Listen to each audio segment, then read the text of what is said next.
Fala, acolhedores! Está começando mais um podcast, o Pode Acolher. Seja muito bem-vindo, seja muito bem-vinda. Agradecer a todos vocês pela companhia. Estamos chegando ao nosso vigésimo, né? 23º episódio. E o nosso convidado, novamente, hoje é o Bruno Caminha, estudante de psicologia. A gente hoje vai tratar sobre um tema que a gente, no nosso penúltimo podcast, né? A gente já tinha discutido aqui que a gente queria trazer esse tema aqui para as pessoas que nos acompanham. E hoje nós vamos trazer essa temática para todos vocês aí que estão nos acompanhando. E antes de mais nada, pedir para se inscrever no canal, ativar o sininho. Isso é muito importante para a gente, aumentar essa comunidade. E desde já agradecer a vocês que estão nos acompanhando desde o nosso primeiro podcast. E o tema de hoje, Bruno, é como identificar um bom profissional e fugir dos ruins, né? Antes de mais nada, eu queria que você fizesse a sua apresentação e já começasse aí definindo como identificar um bom profissional, né? Pronto. Meu nome é Bruno Caminha, eu sou estudante de psicologia, estou formando agora nesse semestre, mas já tenho 1 ano e meio de experiência atendendo pelos estágios na faculdade. Estou aqui no Instituto participando do podcast e fazendo triagem semanalmente.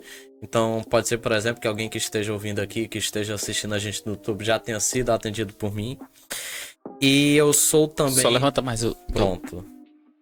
Eu sou também... É porque tá caindo aqui, mas deu certo. Vai dar certo. Eu sou também diretor de marketing do Clube de Psicologia Baseada em Evidência do Estado do Ceará, que é um projeto que eu tô tocando que foi fundado pelo meu supervisor, na realidade, e a gente tá tocando que é focado justamente na formação de novos profissionais e estudantes na área da psicologia.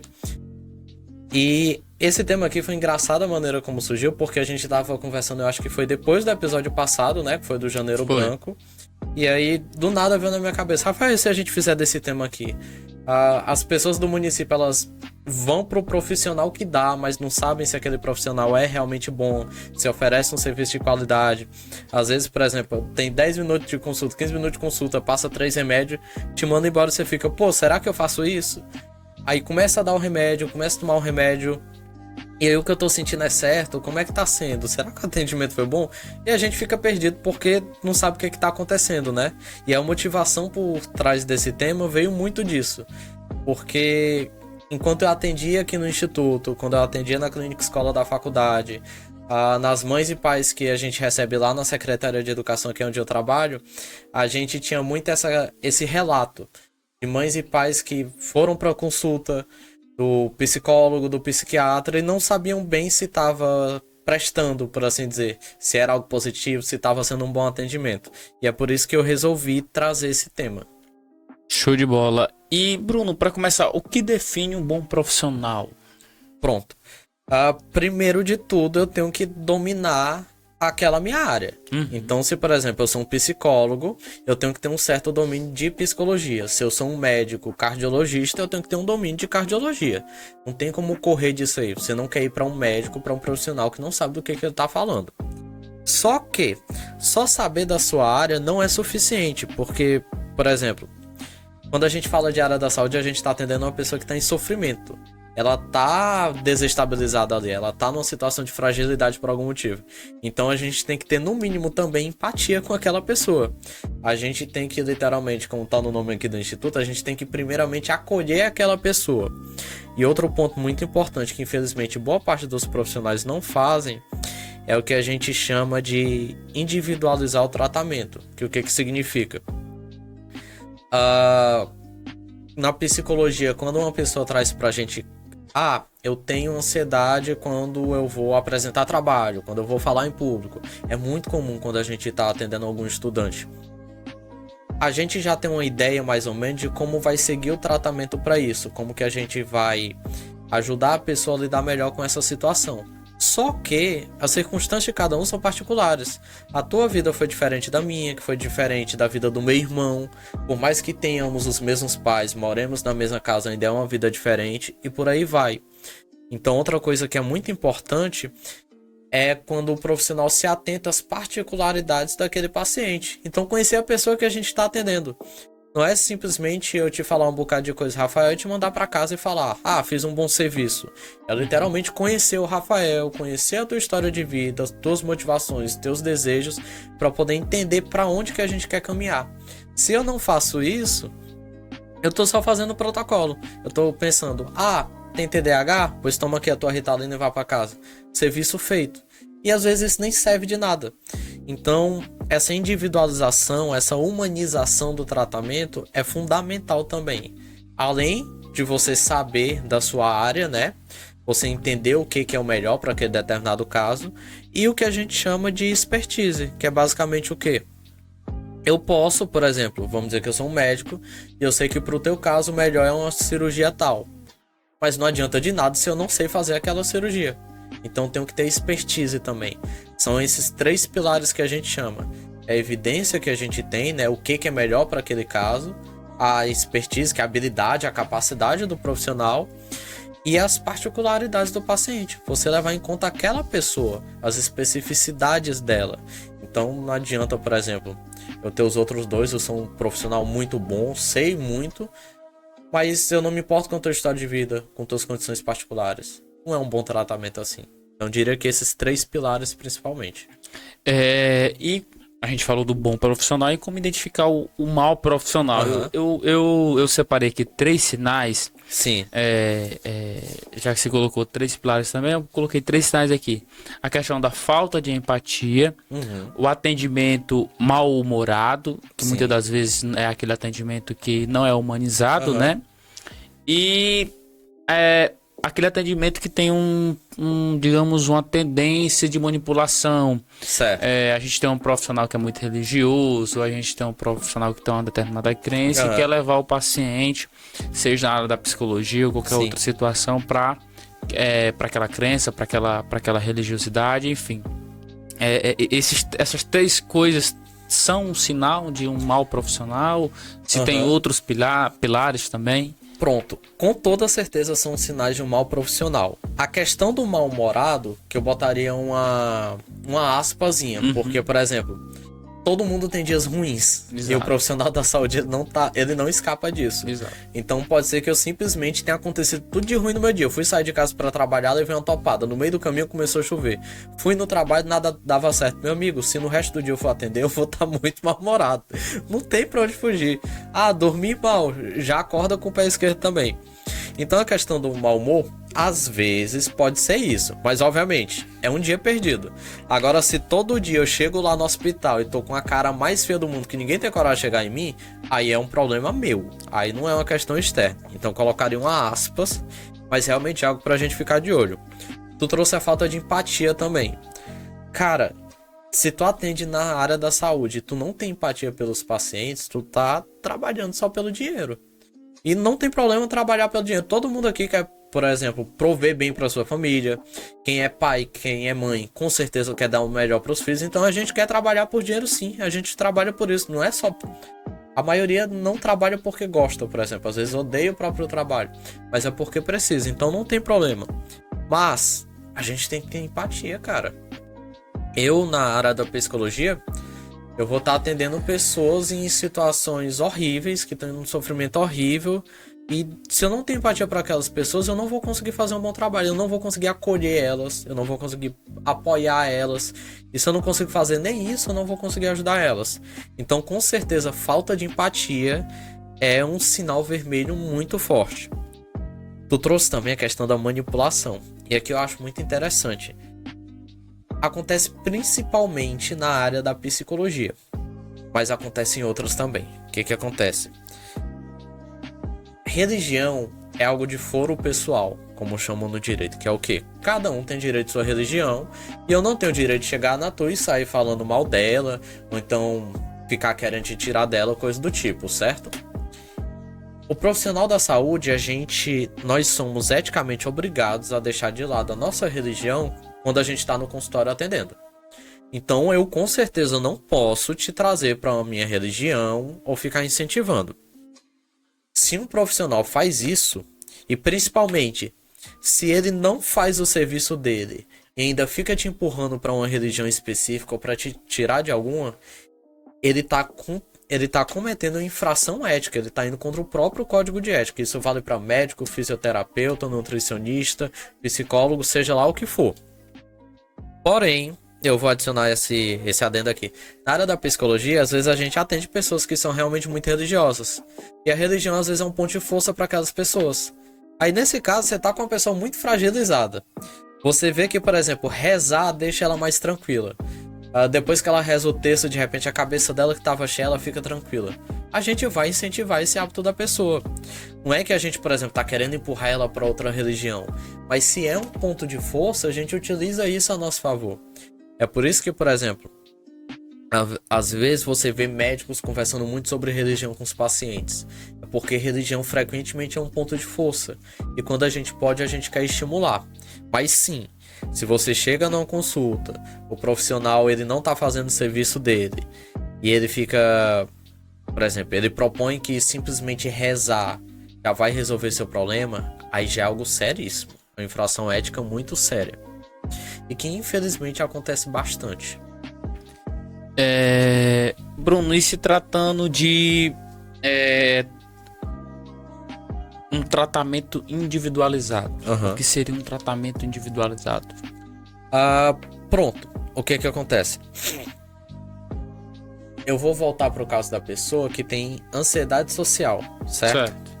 Ele é um termo que ele é bem amplo e pode ser, por exemplo, a ansiedade quando você está no meio de uma multidão, pode ser quando você vai apresentar um trabalho, pode ser simplesmente quando você vai falar com amigos, numa rodinha, pode ser simplesmente falar no 1 a 1, assim, por exemplo. E aí o que acontece? Ansiedade social pode vir por vários motivos. Você pode, por exemplo, ter ansiedade social porque sente que as pessoas vão te julgar pelo teu corpo. E aí é uma questão de autoestima. Você pode ter ansiedade social porque você sente que não fala bem, por exemplo. E aí já é uma questão um pouquinho diferente. Você pode ter ansiedade social porque você realmente ao longo da vida foi muito julgado. E aí não é coisa da sua cabeça, é porque você realmente foi. Como é que você não espera a mesma coisa de outro ambiente?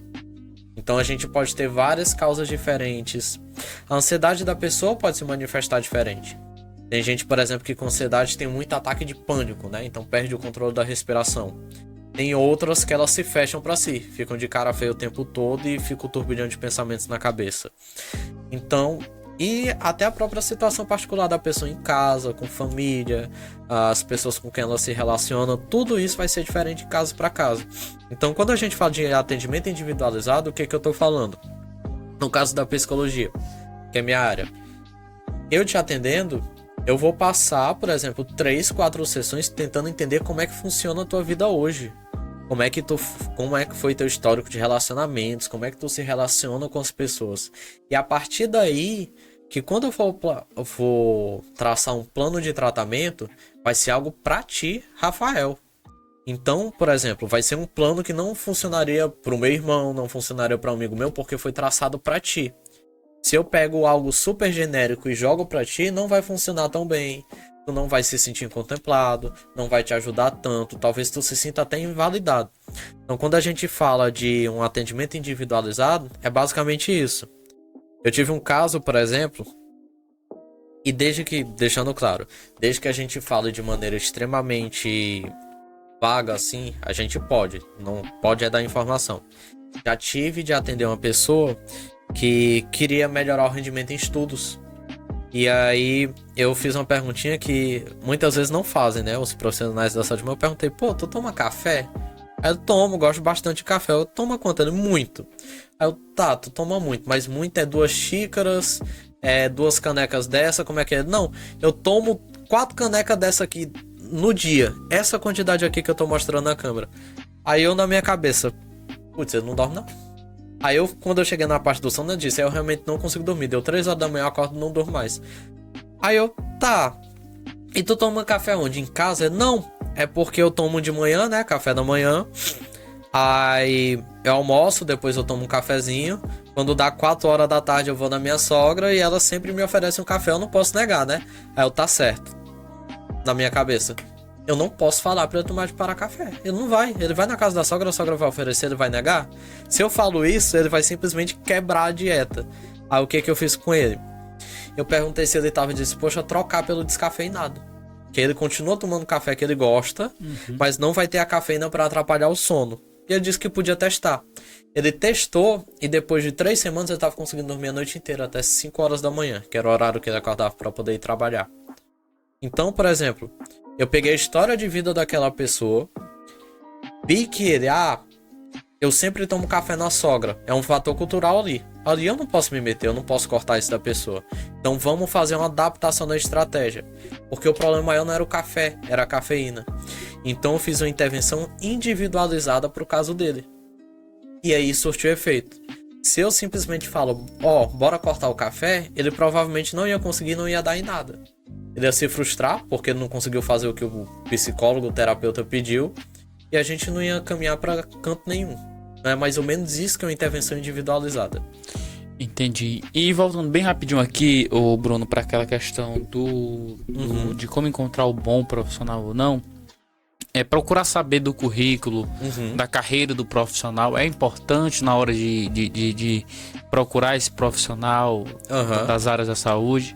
Olha, é e não é. Mas o que acontece? Por exemplo, eu, como sou da psicologia, se eu vou procurar um psicólogo para atender um familiar, por exemplo, porque eu não posso por questões éticas, eu obviamente vou chegar e observar o currículo da pessoa, ver com qual abordagem ele trabalha e tudo isso. Porém, isso funciona porque eu sou da psicologia. Então, quando eu estiver lendo o currículo da pessoa, eu vou identificar o que eu gostaria de ver e o que eu não gostaria de ver. Agora, se você me fala, Bruno, pesquisa aí o currículo de um cardiologista, de um neurologista. Aí fala, formado em curso de neurologia e neuroimagem no Instituto Albert Einstein. Tô jogando nome aleatório aqui. Cara, eu não sei se aquilo é bom ou se é ruim. Eu conheço o Albert Einstein que eu estudei na escola, mas não sei se é bom ou ruim. Então, como é que eu julgo isso?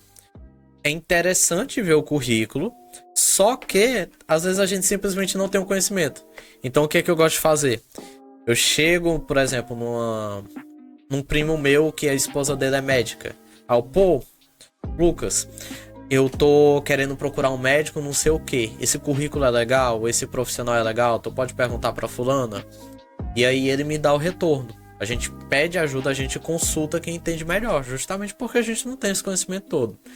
É interessante ver o currículo, mas eu diria que a gente pega muito mais coisas assim na prática. Tem muito profissional que tem um currículo cheio, que dá 2 folhas dessa inteira aqui, quando você vai ver, ele é o clássico médico que te atende só digitando no computador, então só riscando a folha de papel, não olhando nem no seu olho. E esse a gente definitivamente não quer. Exato. Você trouxe uma pauta muito interessante, o que seria um diagnóstico? Pronto, eu trouxe essa pauta porque quando a gente trabalha na área da saúde, a gente sempre quer diagnosticar o problema, que é o quê? É identificar. É quando você vai no mecânico e ele diz, não, o problema no teu carro tá nisso aqui. É quando você vai, por exemplo, leva o ventilador porque deu problema pro cara e diz, não, o problema foi só esse aqui, custa tanto para resolver. A gente quer identificar o problema para entender o que a gente precisa fazer para ou resolver aquele problema ou para atenuar a situação. No caso da área da saúde não é muito diferente. Só que profissionais da saúde têm um péssimo hábito de rotular um diagnóstico, né? Eles falam, tal criança tem TEA, aí toma aqui tua risperidona, toma aqui remédio tal, às vezes eles acompanham muito com a Ritalina, e largam a mãe e largam o pai assim, não explicam nem nada. Isso é horrível, é a maneira errada de utilizar o diagnóstico. E o que é o diagnóstico em si, né? O que acontece com a gente da saúde? A gente percebe que certos comportamentos, certos sintomas, certos traços, eles são muito frequentes na população. E eles trazem prejuízo, trazem sofrimento para a pessoa ou para pessoas em volta, ou até para os dois. E aí o que a gente percebeu? A gente consegue pegar um nomezinho específico e jogar essas pessoas que compartilham esses comportamentos, esses sintomas, esses traços embaixo da mesma bandeira, porque aí facilita quando for na hora da gente ajudar. Então, por exemplo, quando a gente fala de uma pessoa com TDAH, a gente sabe que a gente vai trabalhar o quê? Gerenciamento de tempo, muitas vezes, porque a pessoa com TDAH é péssima nisso. A gente vai trabalhar a concentração da pessoa para ela conseguir focar melhor. Se a gente fala de uma pessoa com ansiedade, a gente vai procurar o quê? Vamos ensinar ela a se regular emocionalmente, para a ansiedade não afetar tanto ela, para ela não ser tão prejudicada. Então, quando você fala, Bruno, eu vou te encaminhar um caso, a demanda é tal. Aí eu já tenho uma noção de onde ir procurar, de onde ir estudar melhor o caso, entende? A função do diagnóstico é essa. Infelizmente, o que acontece é o quê? Você chega no médico, 15 minutos de consulta, ele dá um diagnóstico, te joga fora sem nem explicar nem nada. E idealmente, o que a gente gostaria? Se eu te dou um diagnóstico de, por exemplo, TDAH, eu vou falar, isso aí é um transtorno, ele vai afetar não só tua atenção, memória, foco, tu vai perceber que tu é um pouquinho mais hiperativo e tu vai ter dificuldade em atividades que são mais tediosas. Então, por exemplo, mexer com papel, com papelada, tu vai ter maior dificuldade em focar. Então a gente pode trabalhar tornando isso mais interessante para ti de alguma forma, deixando esse trabalho menos custoso para ti. Aqui o que eu tô fazendo? Eu tô identificando onde que tu vai perceber prejuízo e dificuldade, falando o que a gente pode fazer a respeito disso. Como é que a gente pode fazer a adaptação na tua vida para tu ser menos prejudicado por isso. É diferente eu falar, Rafael, tu tem TDAH, eu vou te passar aqui a Ritalina, tu vai na receita e toma aqui 1 por dia. Se tu perceber que não tá dando certo, tu toma 1 8 da manhã ou então 1 da tarde. E te jogo fora e tu volta só daqui a 1 mês. São comportamentos completamente diferentes. E o que a gente quer é justamente o primeiro. A última coisa que a gente quer é simplesmente jogar a pessoa sem conhecimento nenhum do que acabou de conhecer na consulta de volta na vida dela. Aí ela fica pra sofrer. Porque aí ela fica a mercê do que as outras pessoas falam do diagnóstico, né? Mães e pais de crianças autistas, o que mais escutam são comentários maldosos de outras pessoas. Comentários que machucam realmente. A pessoa já chega julgando quando vê uma criança que acha que é autista, que acha que identificou uma criança autista.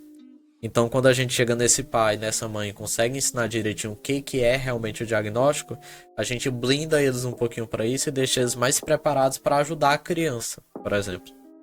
Entendi. E se tratando de consulta, existe um tempo normal de uma consulta? 30 minutos, 20 minutos? Eu já tive até de conversar lá, não sei se foi em particular contigo, sobre essa questão do tempo das consultas, Sim. né? Se der 1 hora, vai, isso vai de acordo com... Mas existe um tempo normal de uma consulta? Depende muito do caso. Porque, por exemplo, vamos dizer que a gente está fazendo a consulta inicial. A gente chama de entrevista de anamnese, que é o quê? Eu vou coletar informações acerca de ti e da tua vida. Então, aquele negócio, tu mora com quem? Como é que tu se relaciona com essas pessoas? Como é que é a tua alimentação, teu sono, pratica atividade física? Eu vou pegar o panorama geral teu, certo? Que é justamente para eu poder individualizar o tratamento eventualmente. Essa consulta, ela tende a ser mais demorada porque é muita informação para pegar. E você vai fazer isso enquanto você acolhe a pessoa direitinho. Não é simplesmente sair preenchendo a lista. Que nem, por exemplo, o exemplo do médico mal-humorado que eu dei. Então, a primeira consulta, ela tende a demorar mais. As outras, no caso da psicologia, elas levam em média 45 a 50 minutos. Às vezes a gente passa, porque isso é um clichê da psicologia. Nos 5 minutos do segundo tempo, aí a gente acaba entrando no assunto que é mais sensível. E aí a pessoa fica um pouquinho mais emotiva, né? E obviamente a gente não vai falar, deu teu tempo, tchau. A gente não vai fazer isso, não vamos cortar a pessoa. Então a gente continua até a pessoa ficar mais tranquila, mais estável, para aí sim a gente encerrar. Então às vezes passa um pouquinho do tempo de 50 minutos. Tem sessões também que são bem mais rápidas. A gente gosta muito de estruturar as sessões pra gente não perder tempo, por assim dizer. Porque é horrível falar isso. Mas tem profissionais que ficam enrolando nas sessões. Ficam enrolando para você ficar mais tempo no atendimento deles, porque cada sessão eles estão recebendo um valor. Então isso infelizmente acontece. Mas aí como a gente tenta ir direto ao ponto, tenta estruturar, a gente é mais eficiente com o nosso tempo. A gente consegue fazer mais em menos tempo. Então, às vezes tem sessão que 35 minutos, 40 minutos você abordou tudo que tem ali na sessão. Aí você chega no paciente e pergunta, você tem mais algo para falar? A pessoa, não. Encerra por aí. No caso de consulta com médico, por exemplo, a entrevista inicial sempre é mais longa, mas às vezes você vai só para renovar a receita, ou então você vai e o médico pergunta, e aí, como é que você tá com o medicamento? Tá se adaptando bem? Você sente que tá perdendo efeito? E você diz, não, tá tudo ok. Pois coisa boa, tô muito feliz, passa a receita e você vai embora. Então varia muito de como você está naquele momento e do intuito da consulta. Agora, se você me fala, não, eu fui no médico pela primeira vez e a consulta foi 15 minutos, 20 minutos, eu digo, tá errado. tem alguma coisa de errado aí. Porque em 20 minutos você não consegue acolher a pessoa e coletar informação suficiente para fazer uma intervenção. O que acontece, e que eu sempre menciono isso, é que infelizmente a gente tem uma demanda muito grande para poucos profissionais. E aí, isso eu não preciso nem falar. É difícil pra caramba conseguir atendimento no CAPS, é difícil pra caramba conseguir atendimento no CAES. Então o que acontece é que para atender essa demanda, você diminui o tempo de consulta. E aí o profissional, não por escolha própria, se vê com 20 minutos de consulta. E a próxima sai mês que vem. Aí você não vai mandar a pessoa sem passar pelo menos um remédio para tentar ajudar aquela pessoa com ansiedade, com depressão, com problema de sono, ou seja lá o que for. Então, infelizmente, por conta da demanda e do sistema que a gente tem de saúde, a gente tem essa questão de que médicos com 20 minutos de consulta, às vezes 15, já está diagnosticando, já está passando medicamento. Mas está longe de ser o ideal. E o que deve acontecer em um atendimento e o que não deve acontecer em um atendimento. Colocar as duas juntas. Pronto. Eu gostei dessa pergunta porque a gente meio que já falou um pouquinho de tudo isso, o que deve ter e o que não deve ter, mas aqui a gente vai conseguir colocar bem condensadinho, né? Bem apertadinho para ficar mais fácil, resumido. No atendimento a gente tem que ter, acima de tudo, acolhimento e validação. Então, por exemplo, eu não devo nunca, como profissional, diminuir tuas dores, ou então não dar importância para ela. Se tu tá ali é porque tu tá em sofrimento por algum motivo. Então o que eu vou fazer é te acolher e te validar. E aí a gente vai se conhecendo, vai formando um vínculo entre profissional e paciente. Isso é essencial. A gente não tem uma única abordagem em psicoterapia que funcione sem isso. E mesmo na medicina, você não gosta do médico. É engraçado, eu tenho um parente, não vou mencionar qual, mas eu tenho um parente que você não gosta do médico, ele sai... Esse médico não sabe de nada não vou tomar o remédio não. E rapidinho deixa eu tomar o remédio. E acontece mesmo. Se a gente não gosta da pessoa, é muito mais difícil a gente seguir a orientação dela. Então, se não tem vínculo, eu diria que tem alguma coisa de errado aí, certo? É essencial que tenha um vínculo, o acolhimento e a validação. Além disso, o médico tem que querer saber da tua vida. O médico bom é aquele que pergunta: o que é que tu faz em casa? O que é que tu gosta de fazer? Aí tu fica pra cima e pra baixo só inventando coisa pra fazer. O meu avô, por exemplo, ele gostava muito de gambiarra, né? Hoje que ele tá mais velhinho. Mas ele vivia fazendo mudança dentro de casa, fazendo obra e não sei o que. E aí o médico bom é justamente o que pergunta isso. Porque, por exemplo, eu pegando meu avô de exemplo. Se o meu avô gosta muito de estar sempre ativo, é uma pessoa que não gosta de ficar muito tempo só assistindo televisão, ele gosta de estar em pé fazendo coisa, você quer um tratamento que permita que ele faça isso. Se for um tratamento que deixe ele saudável, mas só a ponto de ficar estirado numa cadeira assistindo televisão, ele não vai querer. Então você tem que ter um médico, um psicólogo que vai coletar informação mesmo, que ele quer conhecer a tua vida, quer conhecer a pessoa que tu é e a tua vida. E um dos pontos mais importantes, tá? É uma coisa que é horrível quando acontece. O médico fala as coisas e decide as coisas sem te explicar o motivo. Eu já tive de fazer terapia com 3 profissionais diferentes. E o primeiro, ele não explicava muitas coisas. Então, você fica confuso, cara. Você tá na consulta e ele diz: você vai fazer isso aqui. Por quê? Por que eu tenho que tomar esse remédio aqui? Por que a gente vai fazer, por exemplo, esse experimento aqui? Por que eu tenho que fazer essa adaptação na minha vida? E a pessoa não explica e você fica perdido. Se tu não sabe o motivo pra tu fazer algo, tu não vai querer fazer. A realidade é essa. Então você quer um profissional que sempre explique tudo. Então fale: eu te dei o diagnóstico de TDAH, o TDAH significa isso, e aí explica como eu fiz antes. E eu vou estar te passando esse medicamento aqui que chama Ritalina. E aí o que acontece? Ele vai te ajudar com a questão do foco para ti. Tu vai tomar com uns 40 minutos, bate o efeito e dura cerca de 6 horas. Então nos dias que tu tiver alguma atividade, como por exemplo a pelada para fazer, que tu precisar realmente focar, tu toma meia horinha antes de tu começar a fazer essa atividade. Se tu precisar, tu pode tomar outro 6 horas depois, certo? A função dele é disso e tu não precisa tomar no final de semana. Aqui eu expliquei tudo direitinho do remédio. Outra coisa é eu falar: Rafael, te passar aqui o remédio da Ritalina que é pro TDAH, viu? Toma aí. É completamente diferente. No segundo caso, você fica com medo de tomar o remédio, com medo do efeito. Porque a gente realmente tá numa cultura em que os médicos estão passando muitos remédios. A gente fica com receio, fica com medo, e isso é natural. Então, outra coisa que eu digo que sempre tem que ter na consulta é o médico que explica as coisas, o psicólogo que explica por que a gente está fazendo aquilo. No caso da psicologia, por exemplo, transtorno de ansiedade, a gente trabalha com exposição. A gente quer fazer o quê? Ajudar a pessoa por si só a manejar melhor a ansiedade, mas a gente também quer que aquilo que causa ansiedade na pessoa cause menos ansiedade com o tempo.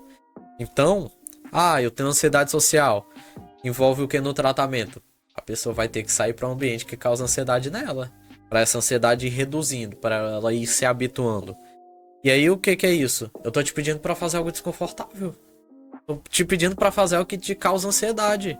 Aí como é que eu te convenço a isso se eu não te explico nem para que serve? Então é essencial que o profissional ele psicoeduque você. É o termo que a gente usa, psicoeducação. E Bruno, todo atendimento, para ele ser bom, ele precisa ser humanizado? É discutível, porque, por exemplo, vamos dizer que eu vou na nutricionista e quero perder peso.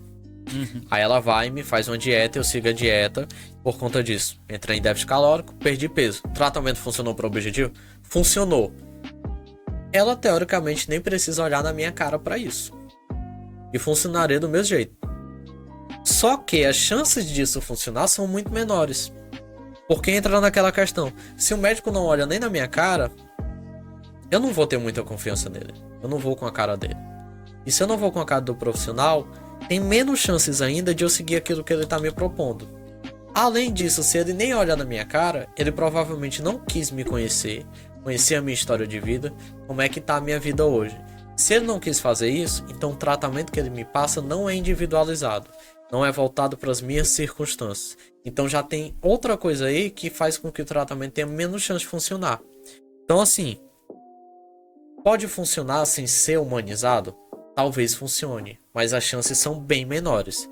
E cá entre nós, a gente sempre quer um profissional que acolha a gente, que valide, que converse, que realmente seja amigável e se importe. Todo mundo quer um profissional que se importe. Então, eu diria que a gente sempre quer um atendimento humanizado, de verdade. E a boa comunicação do profissional? Você ter um profissional que saiba se comunicar, que saiba se expressar, isso também é bom? Com toda certeza. Por exemplo, eu vou sempre puxar o exemplo do TDAH porque é um tema que eu domino bastante.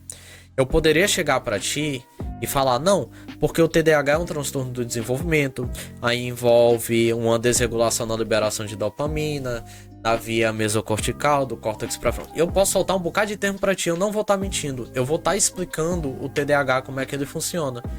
Só que para ti isso não serve de nada. Para os pais, para as mães que a gente atende, isso é mesmo que nada. Eu vou estar falando um bocado de palavra difícil, eu não vou estar explicando nada de verdade. A responsabilidade de passar a mensagem é sempre do comunicador. Então a gente tem que saber adaptar a linguagem. Então quando eu for explicar para uma mãe, para um pai sobre TDAH, por exemplo, eu vou falar, é um transtorno, que esse termo já se tornou comum. É um transtorno do desenvolvimento, certo? Aparece quando a criança é mais novinha ainda. Ele vai ter mais dificuldade na atenção, ele vai ter mais dificuldade para se controlar. Por exemplo, você vai pedir para ele se comportar, ele vai ter mais dificuldade. Ele vai ter muito mais energia. E aí esse remédio aqui que eu tô passando, ele ajuda com concentração. Ele dura 6 horas, ele dura pouquinho tempo. E aí tu toma uma vez no dia, certo? E eu vou explicando com linguagem super simples. Porque o que eu quero acima de tudo? Eu quero passar aquela mensagem. Eu quero que o pai e a mãe, eles entendam o que eu tô falando. Eu quero que eles entendam as dificuldades que o filho pode vir a ter, certo? Justamente para que eles possam agir nisso. Se eu explico da primeira maneira, eles vão sair sem entender nada, não vão saber o que fazer fora do consultório, e aí o meu trabalho não serviu de quase nada, porque eu simplesmente joguei um diagnóstico na pessoa, dei a caixinha do remédio e mandei embora. Isso não é um bom atendimento. Então a habilidade de comunicação é essencial. Se a gente não consegue adaptar a linguagem para quem a gente está atendendo, a gente não se comunica e o atendimento daí já é ruim. Entendi. E esse foi o nosso podcast, pessoal. Acabou. Um podcast um pouco raso, mas cheio de conhecimento.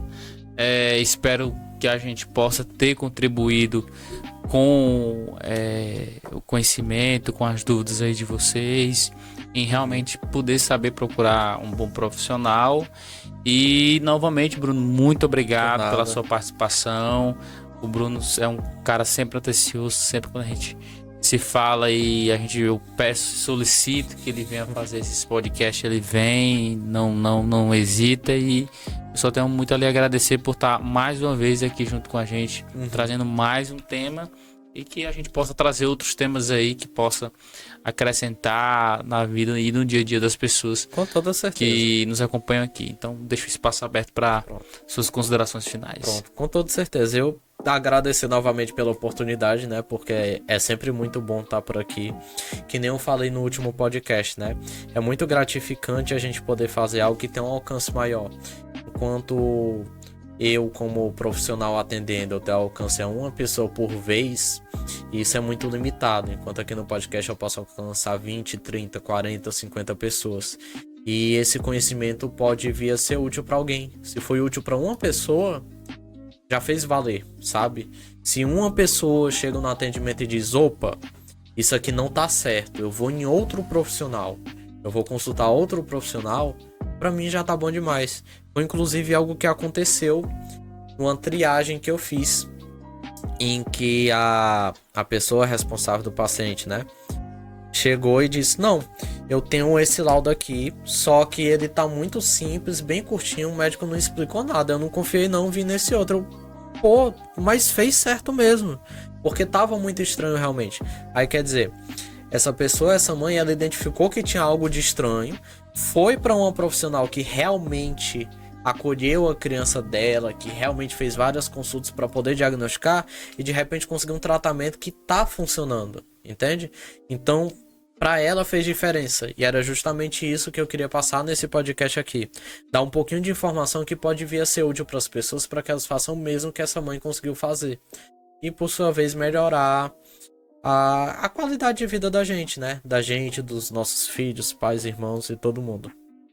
Show de bola. Agradecer a todos vocês que estão nos acompanhando e que nos acompanharam até nesse momento. Se inscreve no canal, ativa o sininho e até o nosso próximo podcast. Se Deus quiser, próximo podcast eu quero trazer um tema muito importante, que é sobre o Fevereiro Roxo Laranja, que é um tema que a gente ia ter uma palestra aqui, infelizmente não tivemos, e eu quero trazer esse tema aqui para o podcast. Eu conto com a participação de todos vocês. Então até o nosso próximo programa. Deus nos abençoe e até lá. Tchau, tchau. Tchau, tchau.